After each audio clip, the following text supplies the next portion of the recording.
মহামান্য রাষ্ট্রপতি জনাব মোহাম্মদ শাহাবুদ্দিন তার স্বাক্ষরযুক্ত পদত্যাগপত্র আজ 24শে জুলাই 2026 9 শ্রাবণ 1433 তারিখে রোজ শুক্রবার অপরাহ্ন 5:01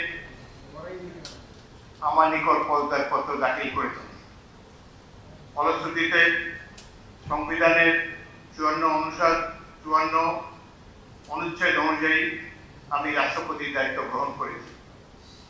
পদত্যাগপত্রটি আমি গ্রহণ করেছি এবং জাতীয় সংসদ সচিবালয়ের রেকর্ডে সংরক্ষণ এবং প্রয়োজনীয় প্রশাসনিক কার্যক্রম গ্রহণের জন্য নির্দেশ প্রদান করা হল।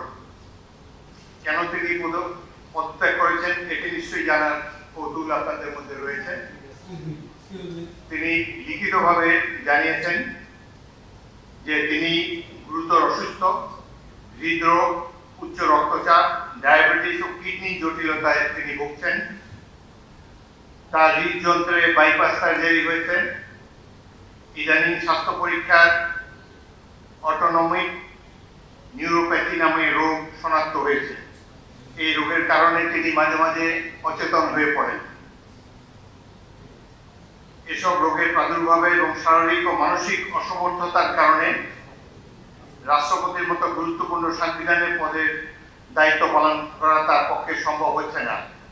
তার দীর্ঘমেয়াদী চিকিৎসার প্রয়োজন। এই কারণে তিনি স্বাস্থ্যগত কারণে পদত্যাগ করেছেন এবং বাংলাদেশ জাতীয় সংসদের স্পিকার হিসাবে এই পদত্যাগপত্র আমি গ্রহণ করেছি। সংবিধানে ইতিমধ্যে আপনারা জানেন যেদিন আমি স্পিকার হিসাবে শপথ নিয়েছি সেদিনই ভারপ্রাপ্ত রাষ্ট্রপতি হিসাবেও শপথ নিয়েছি যদি প্রয়োজন হয়। একইভাবে আমাদের ডেপুটি স্পিকার সাহেব তিনিও যখন ডেপুটি স্পিকার হিসেবে শপথ নেন শপথের অংশে বর্ণিত থাকে যখন বলা হবে কোনো কারণে যখন স্পিকারের চেয়ার শূন্য থাকবে তখন ডেপুটি স্পিকারের পদের দায়িত্ব পালন করবেন। সুতরাং আজকে বাংলাদেশের নানা ধরনের কথাবার্তা আমি দুপুরে এসেই শুনছি। দেখা গেল যে এটি প্রকৃত, তিনি শারীরিক অসমর্থের কারণে পদত্যাগ করেছেন।